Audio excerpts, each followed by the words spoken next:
అందరికీ నమస్కారం. రాష్ట్రంలో వింత ఘటన. ఒకే కుటుంబంలో 7గురు పరిస్థితి విషమం. అసలు వాళ్ళకి ఏం జరిగింది? అసలు ఏమైందన్న పూర్తి వివరాలైతే తెలుసుకోవడానికి వీడియోనైతే పూర్తిగా చూసి సబ్స్క్రైబ్ చేసుకోవడం అయితే మర్చిపోకండి. చాలామంది వీడియోనైతే చూస్తున్నారు కానీ సబ్స్క్రైబ్ చేసుకోవడమే మర్చిపోతున్నారు. దయచేసి సబ్స్క్రైబ్ చేసుకొని ఒక లైక్ అయితే చేస్తారని కోరుకుంటున్నాను. అయితే ముంబైలోని పుచ్చకాయల వల్ల జరిగిన ఫుడ్ పాయిజనింగ్ ఘటన అయితే మరవకముందే అహల్యానగర్లోనైతే ఇలాంటి మరో షాకింగ్ ఘటన అయితే వెలుగులోకి వచ్చింది. ఇప్పుడు మామిడి పండ్లు రసం తిన్న ఒకే కుటుంబానికి చెందిన 7గురు కూడా అస్వస్థకు గురయ్యి ఆసుపత్రి పాలయ్యారు. ఇప్పుడు వాళ్ళ పరిస్థితి చాలా విషమంగా ఉన్నట్లుగా తెలుస్తుంది. నిజానికి మనం పుచ్చకాయలు కానీ ఫ్రూట్స్ కానీ అన్నీ మామిడి పళ్ళు ఈ సీజన్ ఫ్రూట్స్ కాబట్టి తింటూ ఉంటాము. ఇవి తినడం వల్లే ప్రాణాల మీదకి వస్తుందంటే మరి ఏం తినాలి అన్న అనుమానం అయితే సామాన్యంలో ఎక్కువగా పెరిగిపోతూ ఉంది. అసలు ఏం జరిగిందంటే అహల్యానగర్కి అయితే చెందిన జైబాయ్ కుటుంబం అయితే మార్కెట్ నుండి మామిడి పళ్ళను అయితే కొనుగోలు చేసి తీసుకొచ్చారు. అక్కడి వరకు బాగానే ఉంది. అయితే రాత్రి భోజనంలో భాగంగా కుటుంబ సభ్యులందరూ కూడా మామిడి రసం అయితే తిన్నారనమాట. దీంతో కొద్దిసేపటికి అందరూ కూడా తీవ్ర అస్వస్థకు గురనిపించి ఒక్కొక్కరుగా స్పృహ తప్పి కళ్ళు తిరిగి పడిపోయారు. వీరిలో 4 ఏళ్ల చిన్నారి కూడా ఉంది పాపం. అదృష్టవశాత్తు ఇంట్లోని ఒక అతను అయితే తినకుండా ఉండడం వల్ల అతను వెంటనే తేరుకొని ఏం జరిగిందో ఏంటో అని వెంటనే వాళ్ళందరినీ కూడా హాస్పిటల్ తీసుకువెళ్ళారు. అలా కాకుండా అతను కూడా తినేసి ఉంటే కనుక వాళ్ళ 7గురిని కూడాను రక్షించడం ఎవరి వల్ల సాధ్యమయ్యేది కాదు.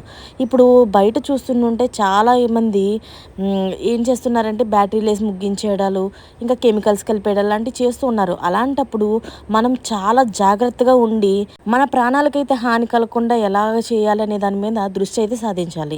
ఇంట్లోని ఒక పెద్ద అన్నయ్య ఉన్నప్పటికీ భోజనం చేయలేదు కాబట్టి ఆయన కుటుంబ సభ్యులందరినీ స్పృహ కోల్పోవడంతో చూసి భయాందోళనకు గురి కాకుండా అతను వెంటనే స్థానిక ఏషియన్ హాస్పిటల్కి అయితే తీసుకువెళ్ళాడు.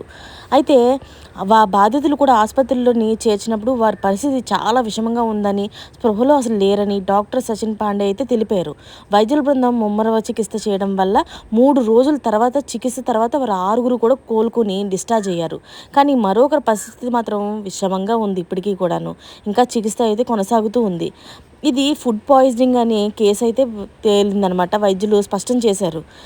మామిడి పళ్ళను కృత్రిమంగా పండించేందుకు కాల్షియం కార్బోనేట్ వంటి ప్రమాదకరమైన రసాలను వాడటమే ఈ పరిస్థితికి కారణమని చెప్పి ప్రాథమికంగా భావిస్తున్నారు డాక్టర్లు. ఈ రసాయనాలను శరీరంలోకి వెళ్ళినప్పుడు విషపూరితంగా మారి నాడీ వ్యవస్థ పైన అలాగే పూర్తి ప్రభావం చూపిస్తాయన్నమాట. ఆ నాడీ వ్యవస్థ మీద పూర్తి ప్రభావం చూపించడం వల్ల ఫలితంగా మనిషి అయితే స్పృహ తోలిపోతాడు. అలాగే అది ఎక్కువగా ఉన్నదనుకోండి ప్రాణాలు కూడా పోయే అవకాశం ఉంటుంది. ఇప్పుడు మామిడి పళ్ళు కొనేటప్పుడు తినేటప్పుడు కొన్ని పాటించాల్సిన జాగ్రత్తలు అయితే చాలా ఉన్నాయి. అవి చెప్తాను, మీరు పూర్తిగా వినండి, మీకు కూడా అర్థమవుతుంది అసలు మనం ఎలాంటి మామిడి పళ్ళు కొనాలి అనేది.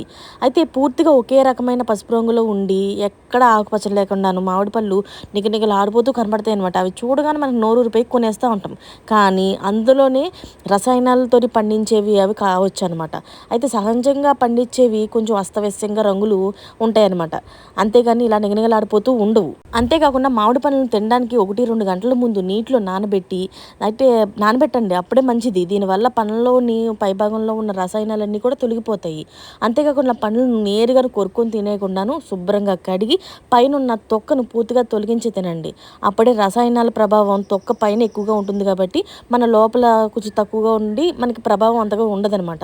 సహజంగా పండిన మామిడి పండ్లు ఎప్పుడు కూడా తొడిమి దగ్గర మంచిగా తీపి సువాసన వస్తూ ఉంటుంది. అలా కాకుండాను కొంచెం మందుల వాసన లాంటివి వస్తున్నాయి అనుకుంటే అవి అస్సలు కొనక్కండి. అయితే అలాగే పండ్ల పైన ఎక్కడైనా తెల్లటి పొడిలా ఉంటున్నా వాటిని పండించడానికి కార్బోనేట్ ఉపయోగించారని అర్థం చేసుకోండి మీరు. అంతేకాకుండా పండ్లను తిన్న తర్వాత తలనొప్పి కానీ కళ్ళు తిరగడం కానీ వాంతులు లేదా కడుపు నొప్పి వస్తే మాత్రం వెంటనే డాక్టర్ని సంప్రదించండి. ఇలాంటి కొన్ని జాగ్రత్తలు మనం తీసుకోవడం వల్ల ఏమవుతుందంటే మన ప్రాణాలను మనం రక్షించుకున్న వాళ్ళం అవుతాం. ఈ వీడియో చేయడానికి ముఖ్య కారణం ఏంటంటే చాలామంది ఫ్రూట్స్ అనేటప్పటికీ ఆరోగ్యానికి మంచిది కదా అని తీసుకుంటూ ఉంటారు. అదొకటి సీజన్ ఫ్రూట్స్. మ్యాంగో అంటే అసలు ఎవరికి ఇష్టం ఉండదు చెప్పండి? అందరికీ ఇష్టమే, అందరూ తినాలనే అనుకుంటారు. కానీ ఆ తొందరలోని మనం ఎలాంటివి తీసుకుంటున్నాం, అవి ఎంత బ్యాటరీ వేసి పండించారు వాటిని, అలాగే ఇన్ని రసాయనాలు కలిపారు అనేది అవగాహన లేకుండా మాత్రం తీసుకుంటే అది నిజంగా మనకి ప్రాణాపాయం మారుతుంది. మొన్న చూసుకున్నట్లయితే పుచ్చకాయ తిని చనిపోయారు, తర్వాత మామిడి పళ్ళు తిని చనిపోయారు. చాలా మటి ఇలాంటి వీడియోస్ చాలా మటి మనం చూసే ఉంటున్నాం ఈ మధ్యకాలంలోని ఏంటి మనం బయట తిన్నవి ఫాస్ట్ ఫుడ్స్ వల్ల కాకుండాను ఫ్రూట్స్ వల్ల చనిపోవడం ఏంట్రా అని అందరూ కూడా భయాందోళనకు గురవుతున్నారు. ఇలాంటి దుస్థితి నుంచి మనం తప్పించుకోవాలంటే మన జాగ్రత్తల్లో మనం ఉండాలి, అది ఖచ్చితం. ఇలాంటి వీడియోస్ నేను చెప్పడానికి ముఖ్య కారణం ఇదే. మీరు జాగ్రత్త పడతారు, వాళ్ళ అస్వస్థకు గురవ్వడాలు కానీ చనిపోవడాలు కానీ మీలాంటి వాళ్ళందరికీ కూడా జరగకూడదు, ఎవరికి జరగకూడదు అనే ఉద్దేశంతోనే నేను ఈ వీడియో అయితే చేస్తున్నాను. కాబట్టి మీ జాగ్రత్తల్లో మీరు ఉంటారని కోరుకుంటున్నాను. మీరు ఎదుటి వాళ్ళకి అంటే ఈ వీడియో చూసిన వాళ్ళకి ఏమైనా చెప్పాలి అనుకుంటే మాత్రం మీ విలువైన కామెంట్ రూపంలో తెలియజేసేయండి. వాళ్ళకి తగిన జాగ్రత్తలు ఇస్తే మీరు కూడా వాళ్ళ ప్రాణాలు కాపాడిన వాళ్ళు అవుతారు. దయచేసి మరిన్ని లేటెస్ట్ అప్డేట్స్ కోసం ఛానల్ని అయితే సబ్స్క్రైబ్ చేసుకోండి. Thanks for watching friends.